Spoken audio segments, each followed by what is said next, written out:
dado esses pedaços, né, dos quais a gente tem comentado, é sempre uma nova emoção a gente poder entrar de novo na história, né, e recordar. E hoje a gente vai falar de um ponto muito especial, né?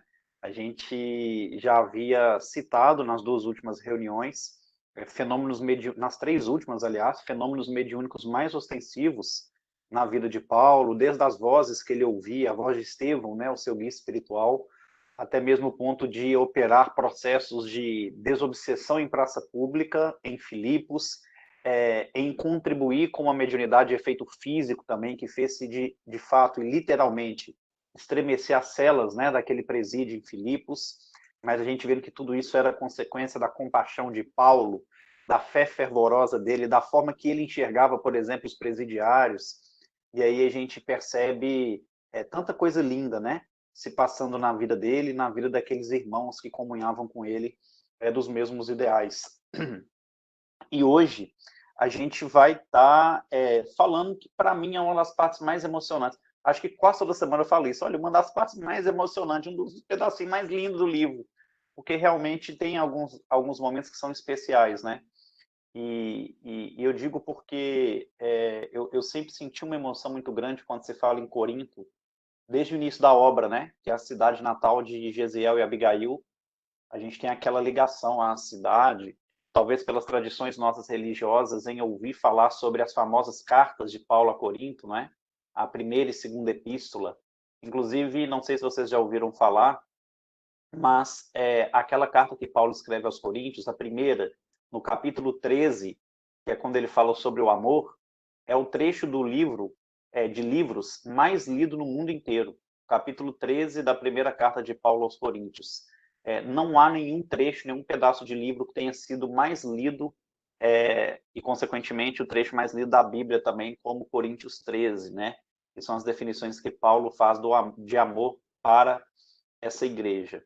Eu só queria fazer um relato também, que acho que vai estar muito voltado ao que nós vamos discutir hoje, é que quando Paulo sai de Filipos, vocês vão se lembrar da gente falar isso da última vez, após ele exigir que a igreja de Filipos funcionasse com segurança, né? Foi um pedido dele para as autoridades romanas, para o próprio Lucano, que foi o carcereiro que se converteu, e outros, né, que ficaram simpáticos ali à ideia do cristianismo. E aí, o que acontece, meus amigos? Quando ele sai dali, ele vai para Tessalônica. Ele e Silas vão para Tessalônica para reencontrarem-se com Lucas e Timóteo, não é? E então, naquele momento, Paulo percebe que os amigos já estavam bem cansados, bem cansados. E aí Paulo resolve dar férias para eles, né? Dar um tempo de férias. Só que intimamente Paulo estava com um desejo muito profundo de ir para Atenas. Não sei se vocês vão se lembrar, mas quando a gente apresenta Paulo, aliás, quando a gente não, quando Emmanuel apresenta Paulo na obra, e a gente reproduz isso aqui em um dos nossos estudos, fala dos ideais de Paulo. E ali tinha dois principais ideais, que Paulo afirma que um dia ele colocaria gregos e romanos aos pés de Moisés, do grande legislador. Então ele tinha esse ideal de converter os gregos, que eram aqueles que dominavam pelo intelecto, e os romanos, que eram os que dominavam pela força, né? E aí imagine só, dentro desse objetivo de vida, ele se converte ao cristianismo e certamente ele continuou com o mesmo ideal, mas agora não para colocar gregos e romanos aos pés de Moisés, mas aos pés do Cristo, não é? E aí o que que ele faz?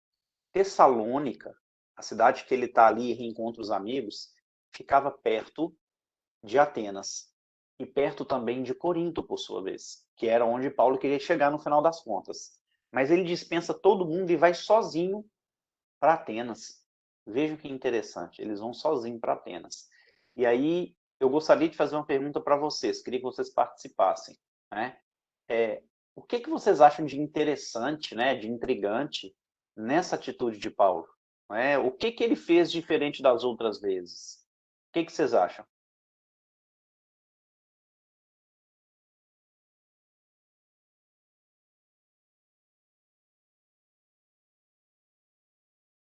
O que que ele fez de diferente do que ele não costumava fazer nos trabalhos? E óbvio, né? O que que isso tem em relação ao nosso dia a dia, aos nossos trabalhos também?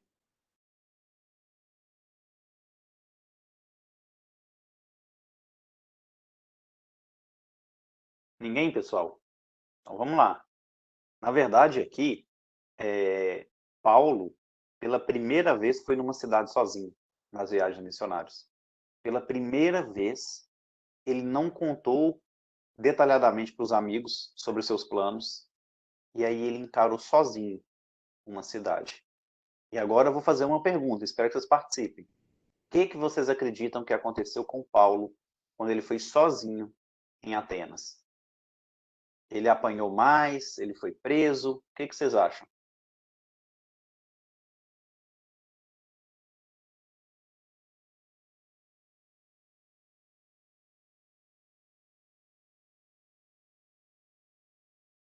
Eu acho que o almoço pesou, hein, pessoal? O pessoal tá, tá com sono, tá com preguiça Pesou hoje de aqui, falar. né? É, não tem ninguém participando. Vamos lá então, vamos comentar. Se a gente fizer uma análise do que acontece com Paulo em Atenas, a gente vai perceber que foi a cidade de todas as viagens que ele fez, de todos os locais que Paulo passou, foi o lugar que ele mais sofreu. E o que chama mais atenção, Alessandro, irmãos do grupo, é que nessa passagem, né, em Atenas, Paulo não foi preso, não foi apedrejado, não foi açoitado. Imaginem só, que foi o lugar que ele mais sofreu.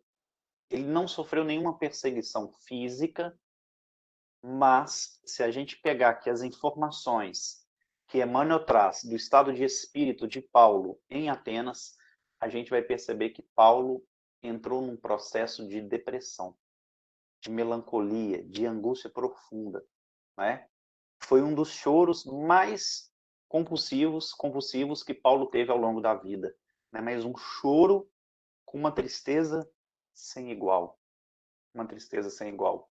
Coincidência ou não, foi o único lugar que ele foi sozinho, né? E ele percebeu que havia ali aqueles que já achavam que dominava todos os saberes, né? E que, portanto, eles não aceitavam nenhum conhecimento novo, acreditando que, de fato, a Grécia era o berço do raciocínio, né? E que eles não precisavam de nenhum revolucionário. Enfim, eu não vou entrar muito em detalhe, porque aqui não fala tanto sobre a mediunidade, mas é um fato curioso que vai ter ligação com o que comentaremos já já.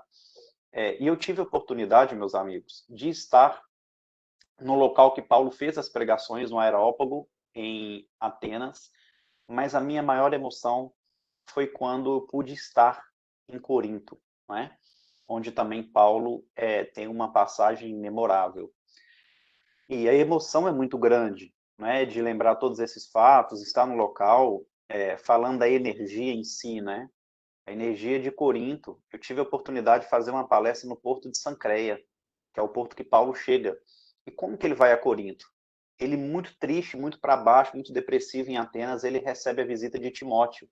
E Timóteo traz a notícia para Paulo de que estavam em Corinto a mãe e a avó dele, Eunice e Lloyd, tinham chegado em Corinto, e também Prisca e Áquila, aquele casal que Paulo ficou 3 anos no deserto.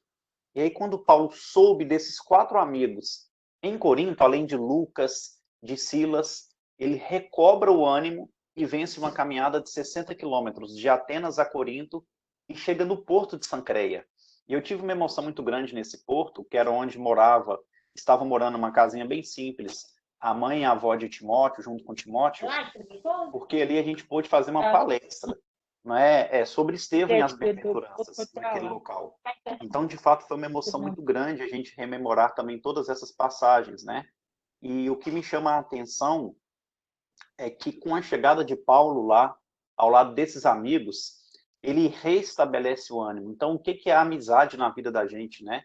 E a importância de estarmos envolvidos com outras pessoas nos trabalhos que a gente abraçou, porque sozinho a gente não chega a lugar nenhum, não é verdade?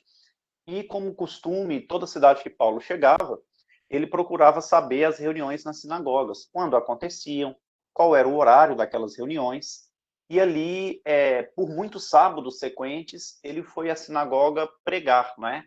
até um ponto que o maioral da sinagoga, eles já não estavam aceitando Paulo falar de Jesus como Messias, eles acreditavam que Jesus era profeta, mas Messias, ressurreição, para eles era muito difícil de compreender, e aí eles têm um grande desentendimento, e Paulo fala, olha, até agora eu procurei levar a palavra aos filhos de Israel, né, que estão em Corinto, mas como vocês não querem, não vou perder meu tempo, foi mais ou menos nesses termos, né, e eu vou aos gentios, né, e aí vai chegar no ponto que a gente quer do nosso estudo de hoje, tá bom?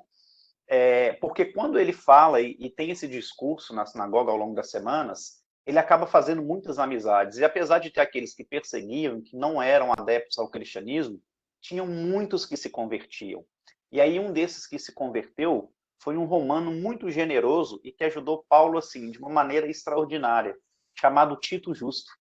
E o Tito Justo, segundo Emmanuel, com a ajuda de todos os simpatizantes do Evangelho, né, ele adquiriu uma casa, né, ele comprou uma casa e doou para a igreja de Corinto que seria construída. Agora, o que me chama a atenção, é algumas coisas que Emmanuel traz. Vejam só, Áquila e Prisca foram os principais colaboradores, além de Lloyd e Eunice, para que executassem os programas traçados por Paulo de acordo com a querida organização de Antioquia. Então, primeira coisa que me chama a atenção, era uma cidade que tinha, por exemplo, o Timóteo, o Silas, o Lucas, mas aqui Emmanuel fala que os principais colaboradores de Paulo foram Prisca e Áquila. E num segundo momento, né, talvez aí os mais importantes, Prisca e Áquila, na edificação da igreja, e no segundo momento, Lloyd e Eunice. Então a gente percebe que Prisca e Áquila tinham uma evolução espiritual diferenciada, e além disso, um apreço que Paulo tinha por eles também, fora do normal, né? Acima mesmo desses outros amigos que teoricamente não foram muito importantes para Paulo nas viagens missionárias. E outra coisa que me chama a atenção, né? A igreja funcionava, eles construíram a igreja de acordo com a querida organização de Antioquia. Olha que interessante. A gente tinha a Casa do Caminho, que teoricamente era a maior referência, mas Paulo se espelhou em Antioquia. Primeiro, porque era lá que ele tinha experiência, que ele tinha vivência. E segundo, vamos lembrar que a igreja de Jerusalém atravessava por momentos difíceis. Inclusive, um dos motivos de Paulo fazer a segunda viagem, além de levar a palavra do evangelho a novas igrejas e confirmar as da primeira viagem, Paulo também viajou com o objetivo de fazer uma arrecadação financeira para a igreja de Jerusalém. E ao final dessa viagem, Emmanuel descreve que ele entrega a Pedro uma pequena fortuna para que aquele dinheiro contribuísse com a construção de um galpão que Emmanuel cita, de enormes proporções, e naquele galpão ali passa a ser ensinado, então, profissões para aqueles que chegavam enfermos, aqueles que chegavam desacreditados, passando fome, e tinham suprido as primeiras necessidades, que ouviu o evangelho, mas no terceiro ponto agora, eles teriam a dignidade de uma profissão para trabalharem para o próprio sustento e assim caminhar com as próprias pernas, sem serem pesados para aquela igreja de Jerusalém. Então, Paulo fazia essa viagem para ajudar a equilibrar os trabalhos de Jerusalém. Mas quando ele funda a igreja de Corinto, e foi a primeira igreja que Paulo trabalhou assim, de A a Z, do início ao fim, para que dê tudo certo, ele fica um período grande em Corinto, né? E que ele dirigiu mesmo uma igreja, foi essa igreja de Corinto. Até aqui algum comentário, pessoal? Vamos comunicar mais. Eu estou achando hoje vocês bem caladinhos. Né? Talvez vocês tenham comido uma feijoada hoje. Né? E tá com preguiça até de falar. Alguém quer comentar algo? Podem ficar à vontade. Rafael, é Beth. Oi, Beth. Beleza. É interessante, né, chama atenção essa colocação da tristeza de Paulo, né? E muitas vezes a gente tem a doce ilusão que as pessoas que já se converteram ao Cristo, que acreditam, que têm aquela fé e que estão aí como missionários, que são pessoas que estão acima de qualquer tristeza. E na verdade não é bem assim, né, Rafael? Tem os momentos também que a pessoa passa por tristezas, de introspecção, que entra aí em depressão. não é porque, talvez, porque se afastou do Cristo, de acreditar no Cristo, do Evangelho. Não é, eu também nunca percebi por esse lado, não. Porque são seres humanos também, que estão sujeitos às coisas que acontecem aqui no exterior. Eu não sei se eu estou enganada, mas eu entendo assim. E quando você veio falar da tristeza de Paulo, então, assim, não que a gente vá cultivar isso e vai, então vou bater no peito, vou ficar triste. Não, mas que é um processo também natural, não é? É isso mesmo que você quis, assim, trazer um pouco para a gente? Sim, esse processo ele pode ser potencializado, Beth, quando nós estamos sós, quando a gente se isola, né? Ele fica ainda mais grave. Ainda É, ontem, uma grande conhecida, Beth, enviou uma mensagem para mim pedindo oração porque não estava bem. E aí demorou, tipo, umas 2 horas para me enviar a mensagem, que eu estava em atividade. Quando eu retornei, a pessoa me respondeu assim, não, pode deixar para lá. A minha vida é muito boa, eu não tenho o direito de reclamar de nada. Aí eu fui e falei assim, não, você tem o direito e você tem que chorar muitas vezes. Às vezes a gente tem que passar por momentos de tristeza, a gente tem que encarar lutos, né? Jesus, por exemplo, a gente vê lá na descrição da memorável carta do senador Públio, falando sobre Jesus, tem um trecho da carta que ele fala que Jesus foi visto muito mais chorar do que sorrir. Eles enxergavam Jesus muito mais, às vezes, chorando do que... E eu não estou falando, gente, incentivando aqui que a gente tem que só sofrer, não. Mas tem momentos na vida que o pranto, ele lava a alma, né? não O pranto lava a alma. Eu não entrei em tantos detalhes na conversão de Paulo com vocês, mas o choro de Paulo, a gente comentou um pouco sobre isso, às portas de Damasco, ele passou por 7 momentos. Então, 7 tipos de pranto. Paulo chora em muitos momentos da obra, e cada um representa uma coisa, e às vezes vai ter dia que a gente tem que chorar, porque senão a gente vai passando por cima, e chega um ponto que a gente pode entrar em perturbações muito sérias, né? E derramar lágrimas, desabafar, é diferente de ser vítima da situação, se colocar como vítima, né? Mas é um processo que, de fato, Beth, todos nós passamos, muitas vezes tem períodos na vida que até mais vezes que o normal, né? A gente chora muito, outros a gente fica mais firme, e assim é a vida, né? E não quer dizer que está trabalhando com Jesus ou que é um missionário que não vai ter lágrimas, né? justamente, justamente. Obrigada, Rafael. Eu que agradeço a participação. Podemos seguir? Mais alguém quer comentar? Vejam que legal, pessoal, o que Emmanuel vem comentar agora.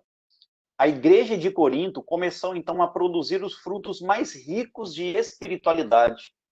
Então, imagina uma igreja também, gente, que foi fundada por Paulo, tendo a ajuda de Prisca, Áquila, que foi os primeiros grandes professores de Paulo de cristianismo, porque ali Ananias dá um conselho ou outro, Gamaliel dá um conselho mais para o lado de pai, mas estudo, o cristianismo.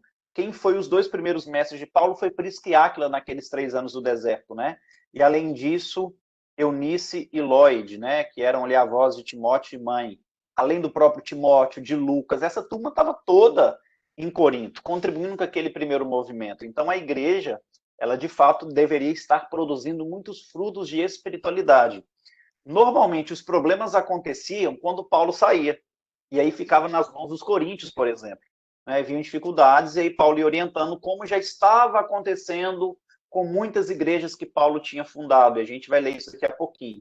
Mas, para mim, tem um trecho aqui que é muito bonito, né? Uma fala de Paulo, né? Um pensamento que ele tinha. Vejam só, a cidade era famosa por sua devassidão. Lá no início do Paulo Estevão já nos falam do quanto a população de Corinto era promíscua. Nos estudos que eu tive a oportunidade de fazer no local, na cidade de Corinto, a gente percebeu que era uma cidade, naquela época, com cerca de 250 mil habitantes. Mas só no templo, né, que era destinado às questões do amor, da sexualidade, do sentimento, só nesse templo haviam 1.000 prostitutas, fora as casas de prostituição e aqueles que se prostituíam na rua. Isso, para uma cidade de 250 mil habitantes, é muita coisa. É muita coisa. Né? Inclusive, vocês já ouviram falar, com certeza, que Paulo é preconceituoso e machista, né? E um dos pontos que eles pegam no Paulo é que ele, nessa carta a Corinto, na primeira carta aos Coríntios, no capítulo 11, ele proíbe as mulheres entrar na igreja sem estar com o véu, sem cobrir o rosto com o véu, né? Sem estar totalmente tampada. E aí as mulheres acham isso um absurdo, né? Um preconceito de Paulo. Agora, vocês já imaginaram uma cidade com 250 mil habitantes, que tinham 1.000 prostitutas em um único templo, fora centenas de outras e talvez milhares que ficavam nas casas de prostituição se prostituindo na rua. Uma cidade com 2 portos, o porto de Sancréia e o canal de Corinto. Facilitava navegações, facilitava comércio, pessoas vindo de várias regiões e a sexualidade ali desvairada, né? Então esse era o contexto de Corinto. E aí eles criaram uma regra lá, uma questão cultural, né? E olha como é que as questões culturais nos ensinam mais também sobre o evangelho. Dentro desse aspecto, eles criaram uma regra de que toda mulher que se prostituía, ela era obrigada a raspar a cabeça, para que ela não fosse uma mulher que não era prostituta, não fosse confundida na rua, devido a um número grande daquelas que se prostituíam. Então, era obrigada a raspar a cabeça. E aí vocês começam agora a entender por que Paulo obrigava toda mulher a entrar na igreja de Corinto com o véu, não é? Porque ele, na verdade, queria poupar as nossas irmãs que se prostituíam de ser alvo de preconceito dentro da igreja, para que todas as mulheres pudessem frequentar como iguais, para que ninguém olhasse diferente as que se prostituíam. Então, ao contrário de machista, né? Paulo foi um revolucionário à sua época. Agora, vejam só, a cidade era famosa por sua devassidão, mas o apóstolo costumava dizer que dos pântanos nasciam muitas vezes os lírios mais belos. Olha que lindo isso, não é? Dos pântanos, muitas vezes, nascem os lírios mais belos. Então, a gente realmente vê a grandeza de um cristão ao pensar que onde há mais dor, mais sofrimento, mais devassidão, é onde ele precisa estar trabalhando, né? É onde os frutos realmente vão nascer de maneira mais bela. E olha só a continuidade da linha de pensamento dele. E como onde há pecado, há muito remorso e sofrimento, e identidade de circunstâncias. A comunidade cresceu dia a dia, reunindo os crentes mais diversos, que chegavam ansiosos por abandonar aquela Babilônia incendiada pelos vícios. Então, isso aqui é muito poético, né? Que Emmanuel traz, e ao mesmo tempo muito profundo. Então, quanto mais pecado, mais remorso, mais sofrimento, e aí pecado e remorso tem como consequência arrependimento, e o arrependimento para aquele que conhece o Cristo na sua essência, como esses irmãos tinham oportunidade, passam a ter grandes seguidores de Jesus, grandes fervorosos naquela fé que abraçavam, né? Então, com a presença de Paulo, aquela igreja assumiu uma singular importância, segundo Emmanuel, e aí começam a chegar mensageiros de várias as religiões, né? Vejam só, eram portadores da Galácia a pedirem providências para as igrejas da Psídia, companheiros de Icônio, de Listra, de Tessalônica, de Chipre, de Jerusalém. Em torno do apóstolo formou-se um pequeno colégio de seguidores e companheiros permanentes, com que ele cooperava nos mínimos trabalhos.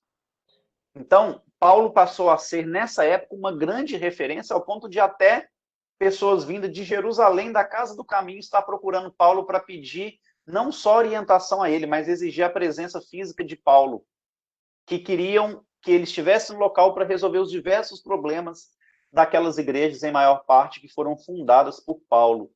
Então, gente, nós estamos falando aqui mais ou menos 17, 18 anos depois da conversão de Paulo. Mais ou menos 7, 8 anos depois dele começar os trabalhos como missionário, né, como peregrino do Evangelho. E a gente vê que ele se tornou uma grande referência para todos os irmãos em Cristo, não é? Posso seguir? Paulo? Rafael, Sim, pois não. Edmeia, pode falar.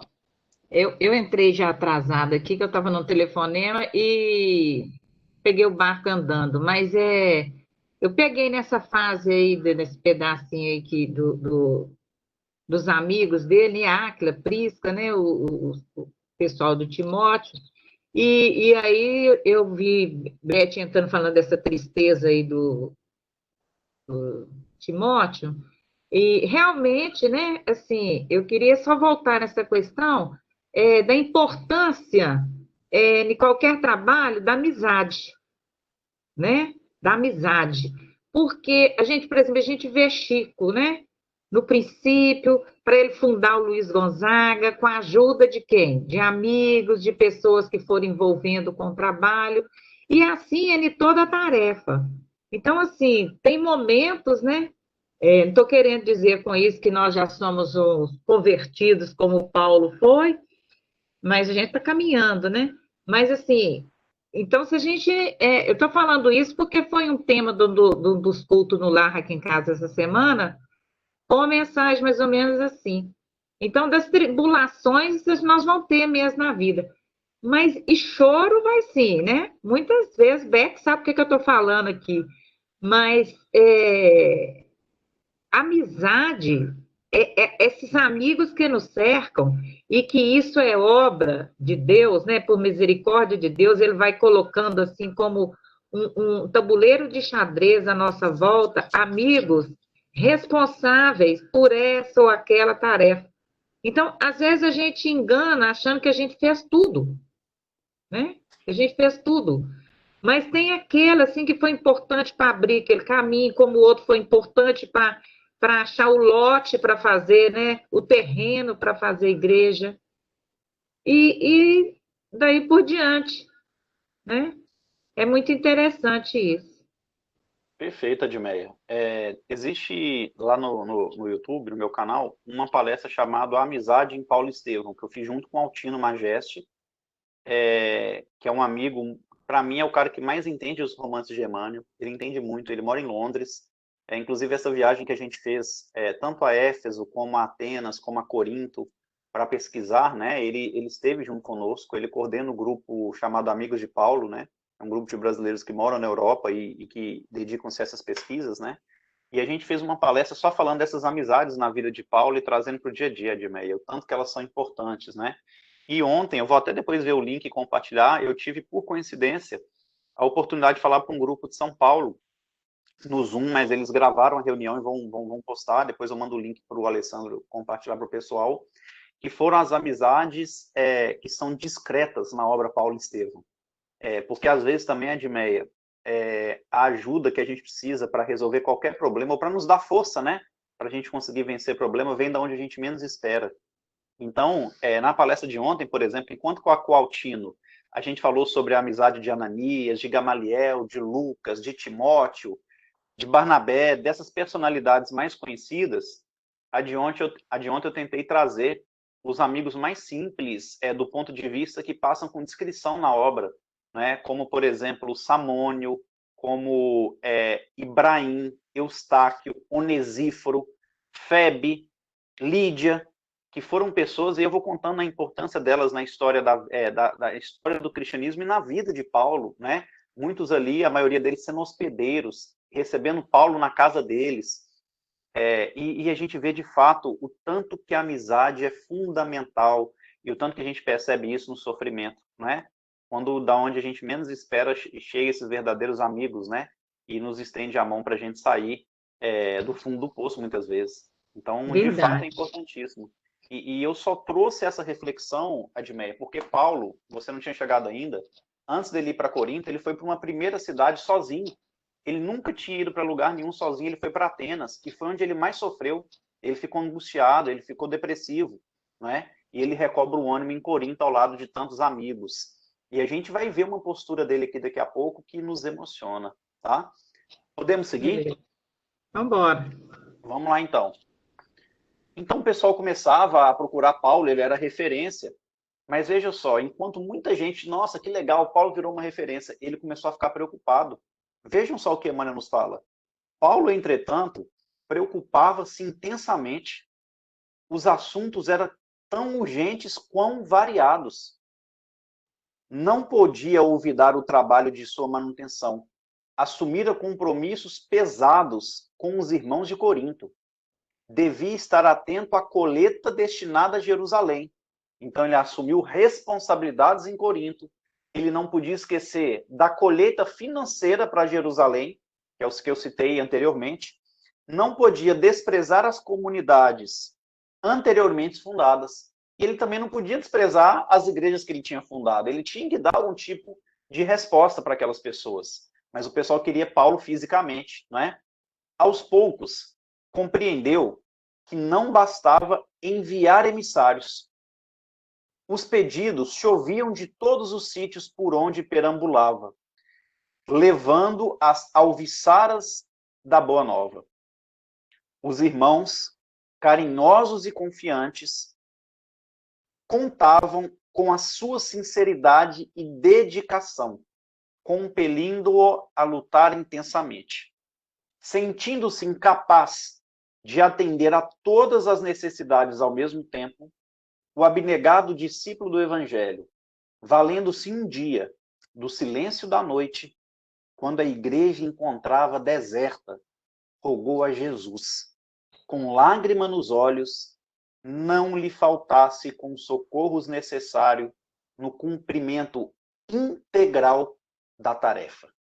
Então ele não pediu Jesus para resolver nada, mas ele procurou no silêncio de uma noite, ou seja, quando você quiser orar, vai para dentro do seu quarto, tranca a porta, é nesse sentido, né? Ele procurou a calmaria da noite, a solidão dentro da igreja, para pedir a Jesus para que não faltasse a ele o fortalecimento. Então ele não pede Jesus para resolver o problema, não faltasse a ele o esclarecimento para ele cumprir a tarefa de forma integral. Ele não queria falhar com ninguém. Então vejam que lealdade que Paulo tinha com a causa, né? E vejam que legal. Terminada a oração, sentiu-se envolvido em branda claridade. Teve a impressão nítida de que recebia a visita do Senhor. Genuflexo, experimentando indivisível comoção, ouviu uma advertência serena e carinhosa. Então vejam que maravilha, meus irmãos. 18 anos depois do famoso encontro em Damasco, ele sente a presença de Jesus depois daquela oração. Nas suas claridades brandas, que fala com Paulo, né? E essas descrições de Emmanuel aqui são muito bacanas, né? Fala com Paulo uma advertência, mas que foi falada de forma serena e carinhosa. Vamos ver a advertência de Jesus? Não temas, dizia a voz. Prossegue ensinando a verdade e não te cales, porque eu estou contigo. Qual foi o tipo de mediunidade que apareceu aqui, hein, pessoal? Lá em Damasco, ele desdobra e no desdobramento vem uma dupla vista, ele vê Jesus, beleza. E aqui? O que vocês acham que foi? Uai, tá parecendo voz direta, ué. Sim. Aí a gente fica na dúvida se é voz direta ou se é clara audiência. Se tivesse mais pessoas e mais pessoas ouvindo, a gente afirmaria que era voz direta, mas é uma das duas, né? É uma das duas. Ele não viu Jesus, ele ouviu a voz nesse momento, né? E vejam só, Jesus adverte ele de forma carinhosa. Não temas. Você está com medo de quê? Você está duvidando de quê? Se você fizer a sua parte, você acha que você não vai conseguir cumprir o papel? Você esquece que eu estou do seu lado, né? Prossegue ensinando a verdade e não te cales, porque estou contigo. Então é muito bonito isso, né, meus irmãos? O apóstolo, e olha só, Paulo já chorava, né? Ele já estava chorando. Foi uma oração feita com prantos, né? Com lágrima nos olhos, Emmanuel fala. Então ele já estava com lágrima nos olhos na hora que orou. Olha aqui agora já um segundo nível do choro. O homem era chorão, viu, gente? O pessoal que fala que Paulo era isso, era não sei o quê, ríspido e sério e bravo, ele chorava mais que tudo, era uma manteiga derretida. O apóstolo deu curso às lágrimas que fluíam do coração. Aquele cuidado amoroso de Jesus, aquela exortação em resposta ao seu apelo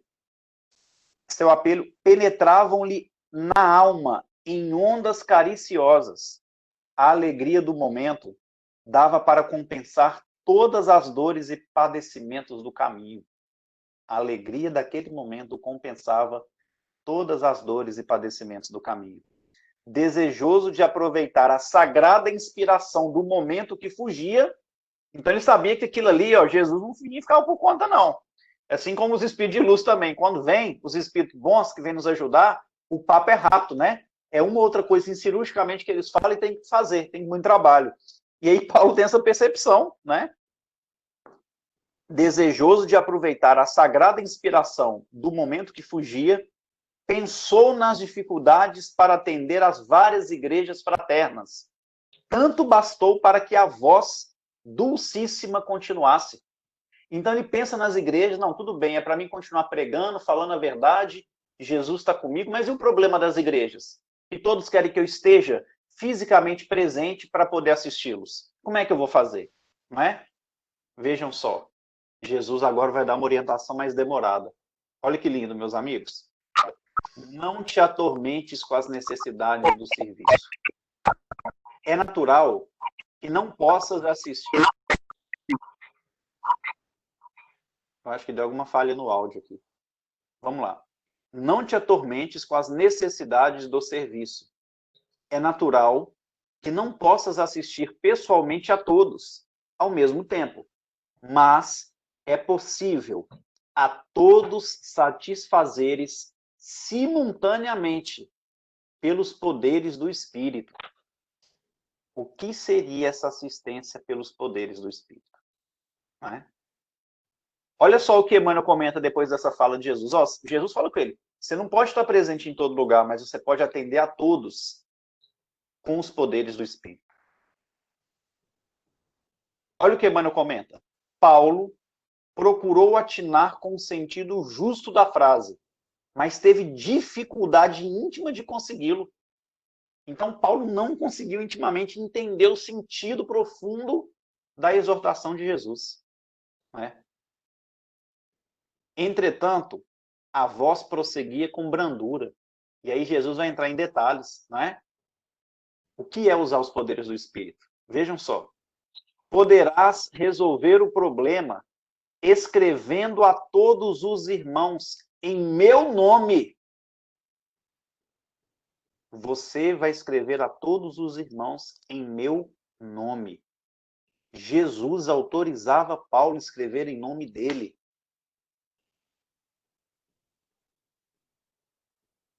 Os de boa vontade saberão compreender, porque o valor da tarefa não está na presença pessoal do missionário, mas no conteúdo espiritual do seu verbo, da sua exemplificação e da sua vida. Gente, isso aqui é maravilhoso. É lindo.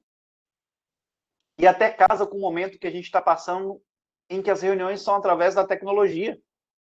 Não é? Momento esse que não vai passar, a gente vai continuar tendo esses encontros, né? Usando esses poderes do Espírito, esses poderes da tecnologia, para disseminar a palavra do Evangelho. E aqui Jesus coloca 3 coisas importantíssimas para que essa disseminação ela alcance os corações das pessoas. Né? A primeira, o conteúdo espiritual do verbo. O que a gente tem pregado. O segundo, a exemplificação. Então, você precisa pregar e exemplificar. Terceiro, na sua vida. Então, não é exemplificar para a vida dos outros, é exemplificar com o próprio testemunho. Né? E aí, se você agir de acordo com aquilo que você tem pregado, e se você prega aquilo que Jesus ensinou, você está no caminho certo para tocar os corações, independente se você vai estar ao lado da pessoa fisicamente ou não. Isso é muito significativo para todos nós. Agora, veja Jesus complementando a informação. Você vai escrever em meu nome a todos os irmãos usando o poder do Espírito. Doravante, Estevão permanecerá mais conchegado a ti, transmitindo-te meus pensamentos, e o trabalho de evangelização poderá ampliar-se em benefício dos sofrimentos e das necessidades do mundo. Gente, olha que lindo isso. Para você escrever em meu nome, Estevão vai estar mais perto de ti. ele vai estar conchegado a ti, transmitindo-te meus pensamentos. E os trabalhos de evangelização poderão ampliar-se em benefício dos sofrimentos e das necessidades do mundo. Quais, então, eram os dois principais objetivos daquele processo mediúnico? Amenizar os sofrimentos e atender às necessidades do mundo. Esse tem que ser sempre o objetivo daquele que quer trabalhar. Por que eu estou indo para a reunião mediúnica? Aliviar sofrimentos, amenizar as necessidades do próximo existente no mundo. E aqui é tão bonito que Jesus afirma claramente: Estevão vai estar perto de você, aconchegado a ti, transmitindo meu pensamento. Então a mediunidade de Paulo, tendo como guia Estevão, era um reflexo da mediunidade que acontecia no mundo espiritual, onde Estevão era médium de Jesus. Estevão era médium de Jesus. O dedicado amigo dos gentios viu que a luz se extinguira, o silêncio voltar a reinar entre as paredes singelas da igreja de Corinto. Mas, como se mergulhado em júbilo intraduzível, recomeçaria o labor com mais afinco, mandaria às comunidades mais distantes as notícias do Cristo. De fato, logo no dia seguinte, chegaram portadores de Tessalônica com notícias desagradabilíssimas. Os judeus haviam conseguido despertar a igreja. Novas e estranhas dúvidas e contendas.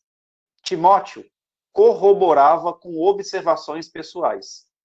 Reclamavam a presença do apóstolo com urgência, mas este deliberou pôr em prática o alvitre do mestre.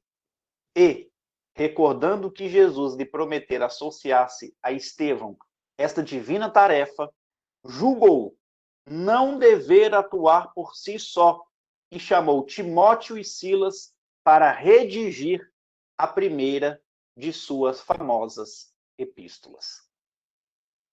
Da mesma maneira que Jesus não quis passar a mensagem diretamente para Paulo, aproveitando um amigo no plano espiritual e dando oportunidade a outra pessoa servi-lo, Paulo também não queria fazer aquela tarefa sozinho. Ainda que ele havia recebido o convite do Cristo, ainda que Jesus havia endossado nele o trabalho junto a Estevão, ele não quis escrever sozinho.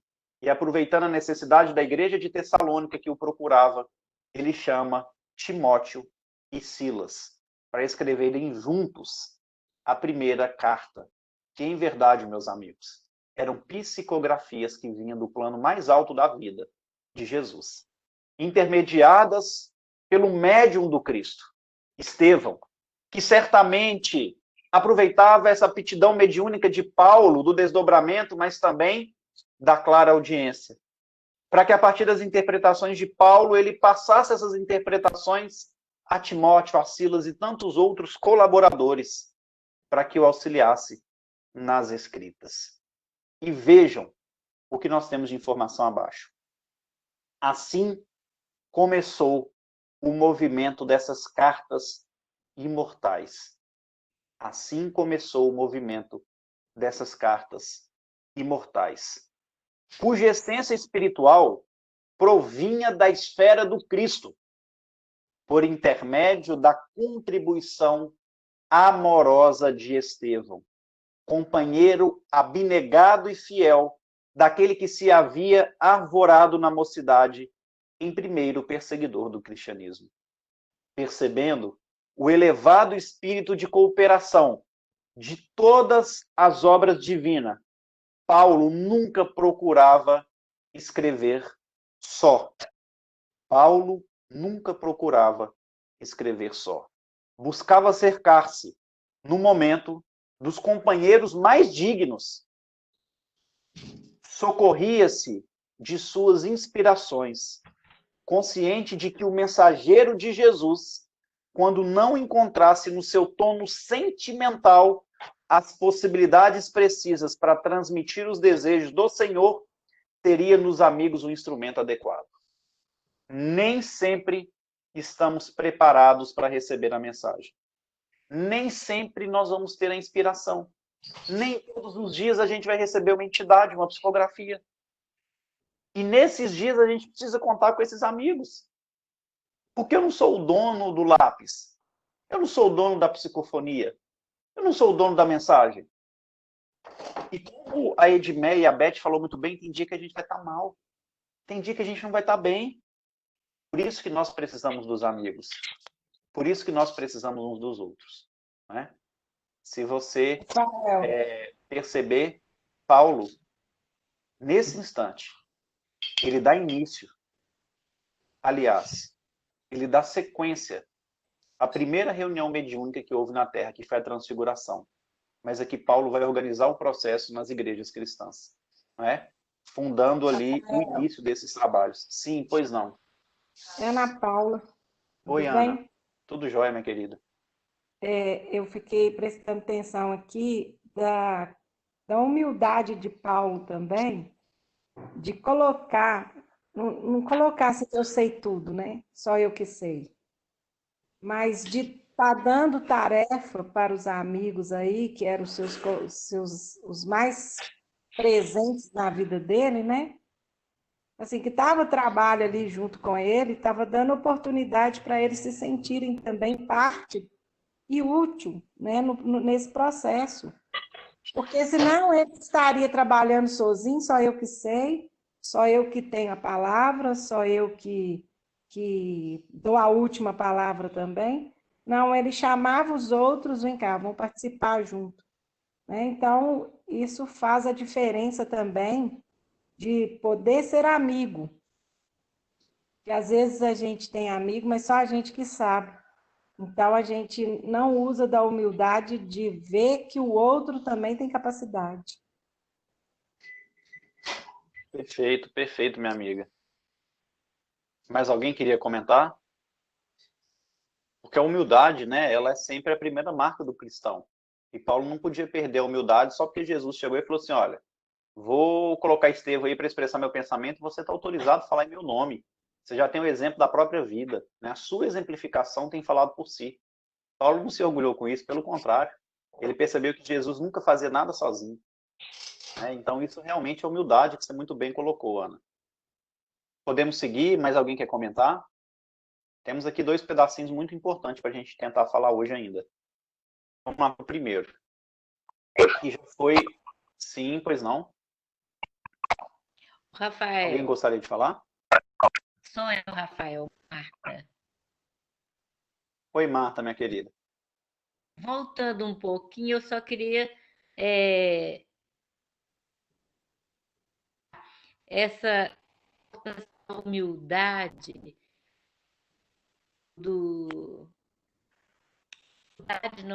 da coisa linda, na advertência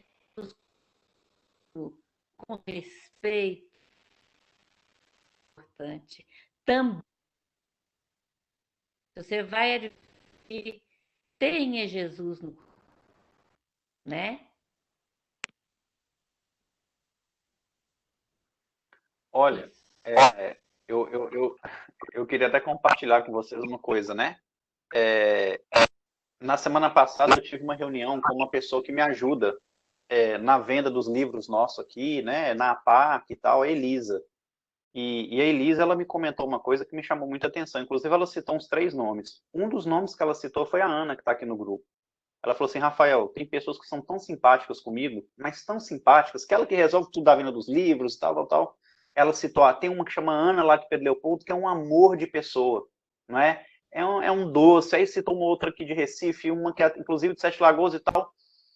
Aí só que a gente estava comentando o seguinte, ela estava sofrendo muito com algumas pessoas tratando ela mal, tratando ela de forma ríspida, que é natural do ser humano, né? A gente tem que ter paciência. E aí a gente estava observando, né?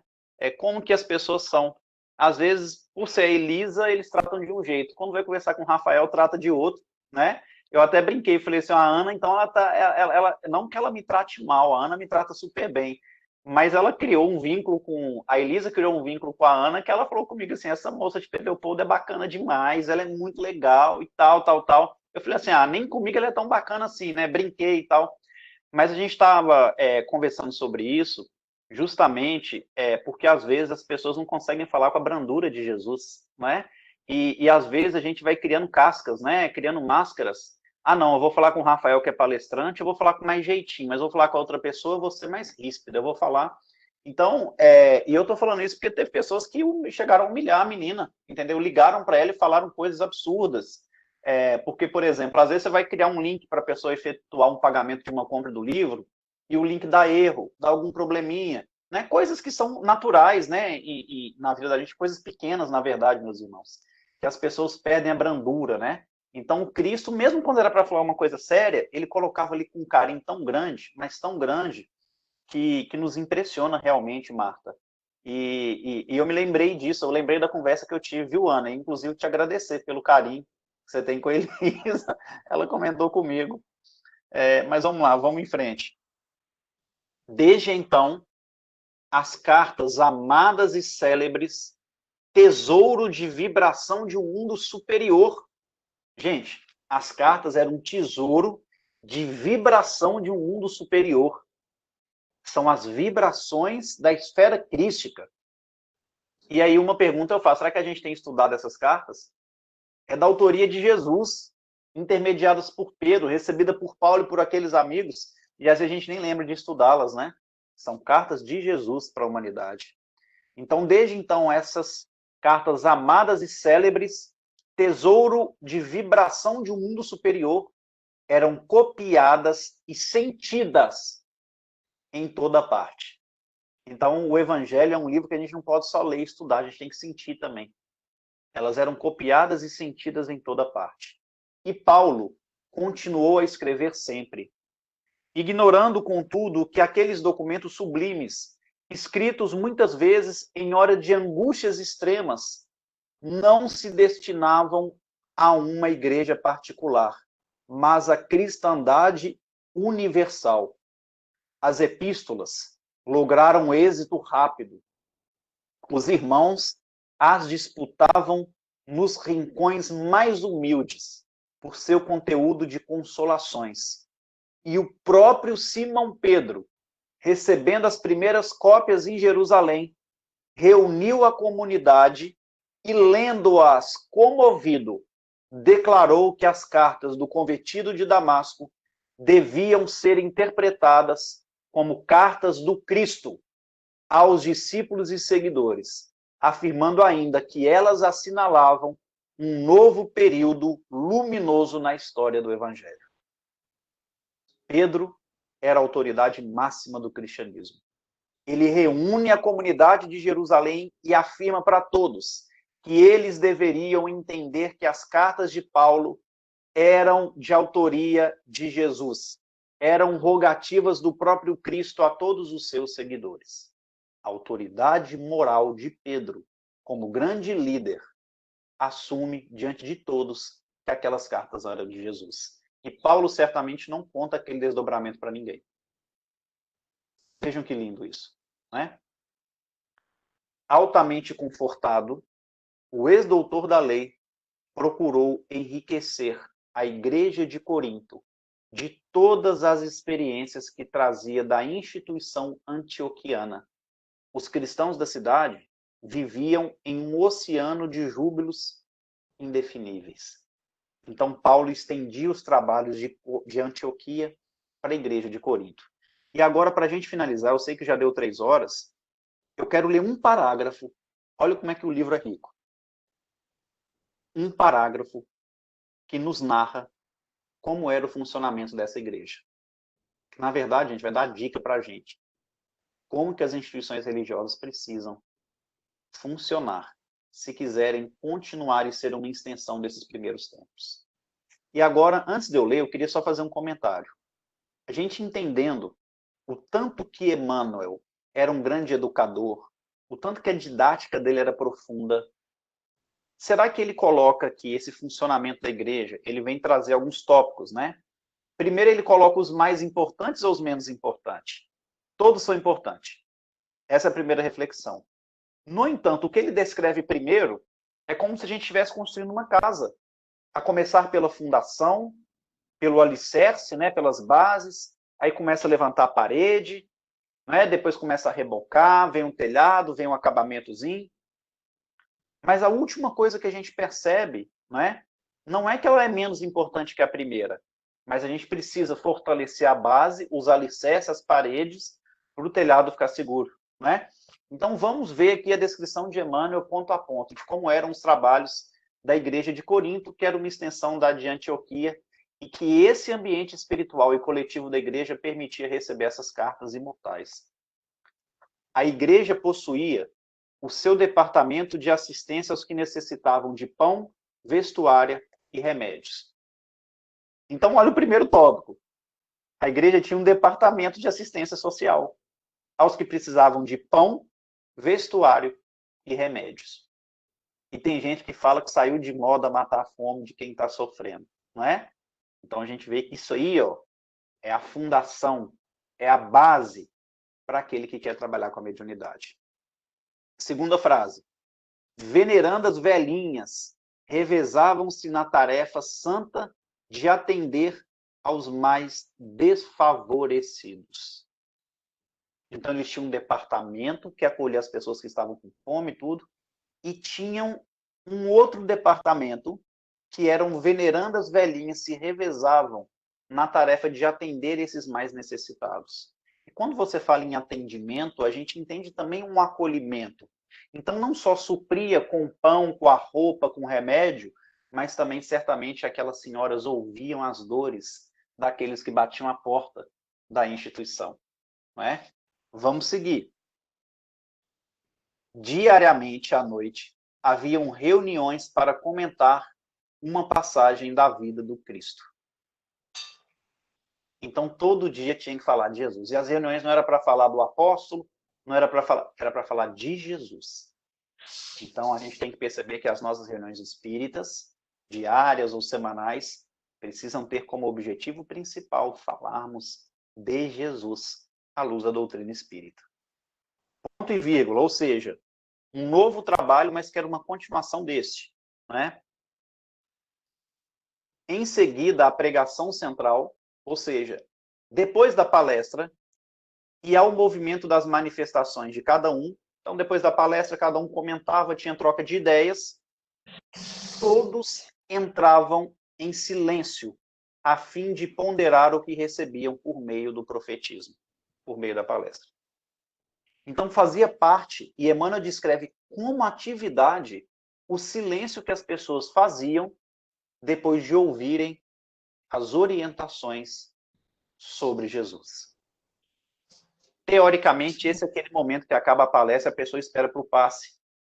Mas que o povo é tão sem educação, nós somos tão sem educação, que a gente precisou até a plaquinha na casa espírita, silêncio é prece, porque ninguém sabe respeitar essa hora tão sagrada, que é a hora da introspecção, é a hora da gente ouvir com os ouvidos da alma tudo o que foi falado e trazer para o nosso dia a dia. A gente tentar entender com aquele ensino como que eu vou melhorar. Gente, eu vou pedir licença de 2 minutinhos, que eu vou ter que abrir a porta aqui, que eu estou sozinho em casa e tem gente batendo. Só um minutinho, tá? Só um segundo.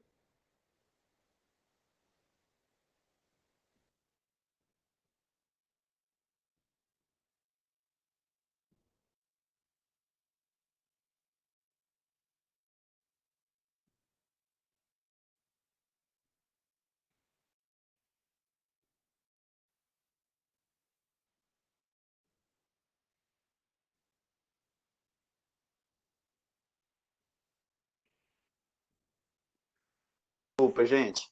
Vamos lá. Então, vocês percebem que tinha toda uma estrutura. Sim, pois não, minha querida.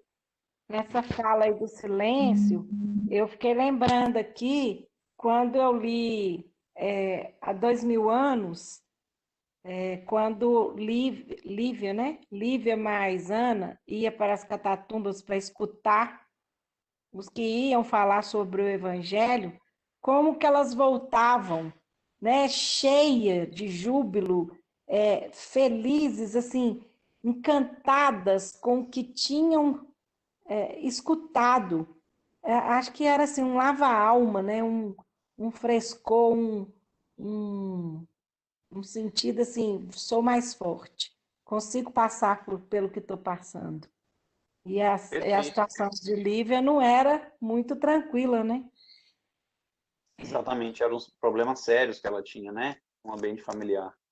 E a gente percebe, Ana, que até no culto do lar, quando a gente faz, a gente poderia sempre reservar o final, uns 5, 10 minutos, para cada um entrar em silêncio, né? Uma musiquinha clássica, e a gente meditar tudo aquilo que foi ensinado, lembrar das pessoas que estão passando por dificuldade, porque esse momento do silêncio é um momento em que as nossas energias elas vão longe, né? E às vezes elas não só vão longe, mas elas vêm para o nosso interior mesmo, a fim de nos revigorar, nos fazer enxergar as coisas diferentes, né? Como Santo Agostinho recomenda, observar os nossos erros, observar o que a gente está precisando melhorar e assim nos transformarmos, né? Então, o silêncio fazia parte das atividades daquela casa. Agora, olha a sequência dos fatos. Os não habituados ao dom das profecias possuíam faculdades curadoras que eram aproveitadas a favor dos enfermos em uma sala próxima. Então, quem não está fazendo palestra vai dar passe.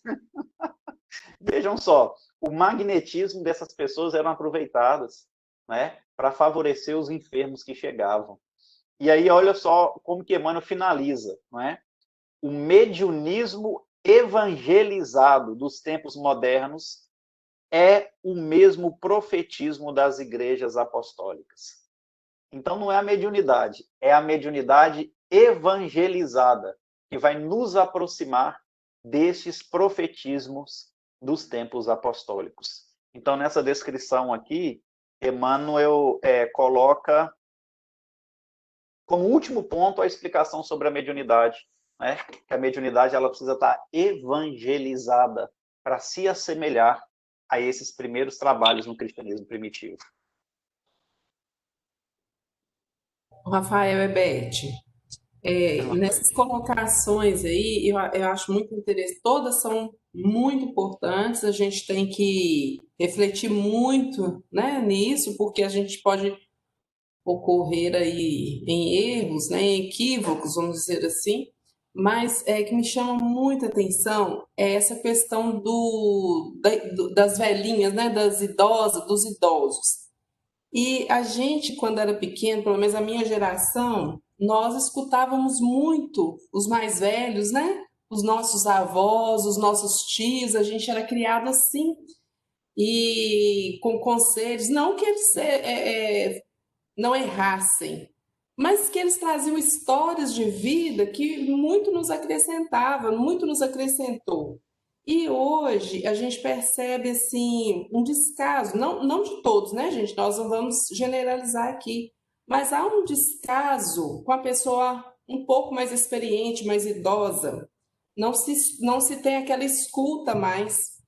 E na época de Paulo, era como que isso era valorizado, né? Como que isso era importante. Então, até a gente sabe, através de estudos, que a pessoa, às vezes, quando está mais idosa, mais experiente, às vezes, eles falam assim, até dentro das reuniões, falam assim, ah, não, ele já está mais idoso, vamos deixar ele no cantinho dele. E a gente já, através dos estudos na coletâneas espíritas, a gente sabe que é recomendado que eles sejam aproveitados principalmente para aplicar o passe, que tem um potencial enorme energético para aplicar o passe. Então, assim, eu queria só fazer essa ressalva, né, da importância desse pessoal, esses que vieram, né, como diz, quebrando mata, cortando lenha para abrir o caminho, porque nós já estamos pegando o caminho asfaltado. E eles vieram fazendo todo um trabalho antes, e a gente às vezes não valoriza, né? Então, assim, tão importante isso, essa colocação da gente lembrar dessas pessoas com muito carinho e sempre estar dando uma oportunidade deles continuarem o trabalho, de alguma maneira, né? Obrigada. Perfeito, Beth. Perfeito. Muito bem lembrado, né? E eu me recordo que eu sempre tive um costume, isso eu já falando dentro da casa espírita, né? Desde quando eu frequentava ali na pré-adolescência, eu sempre gostei de estar perto das pessoas mais velhas, né? Porque e eu acho que a gente tem que ter esse costume nos lugares que a gente vai, estar sempre perto dos mais velhos para observar, né, e receber orientação deles. Ainda que você não concorde com tudo, podem ter certeza, como a Beth falou, né, a gente aprende muito mais do que desaprende. Né, eles têm muito o que passar pelas experiências, né, e pela visão de vida.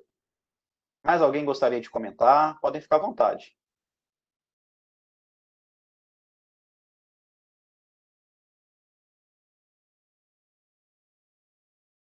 Bom, pessoal, na próxima semana, Alessandro, eu creio que dá para a gente agora falar de uma terceira e última parte da mediunidade de Paulo, né? Que já foi uma parte mais da consagração. Aqui ele estava como um missionário e depois, de fato, ele se torna um cara que está acima de um missionário, né? Ao ponto do próprio Pedro tê-lo como referência do cristianismo. E aí a gente vai dar alguns exemplos de como essa mediunidade do Paulo se manifestou a essa época, né? E o que acontece com ele. Então, acredito que mais uma semana a gente consiga fechar esse entendimento aí da mediunidade no livro Paulo e Estevão, tá? E eu espero que esteja pelo menos despertando em nós a vontade de conhecer cada vez mais o cristianismo, né? E perceber que tudo isso que a gente vive hoje, tudo isso que Kardec traz, em verdade é uma explicação atualizada, né? Do que já de fato ocorre há tanto tempo, e em especial nessa época aí do cristianismo nascente.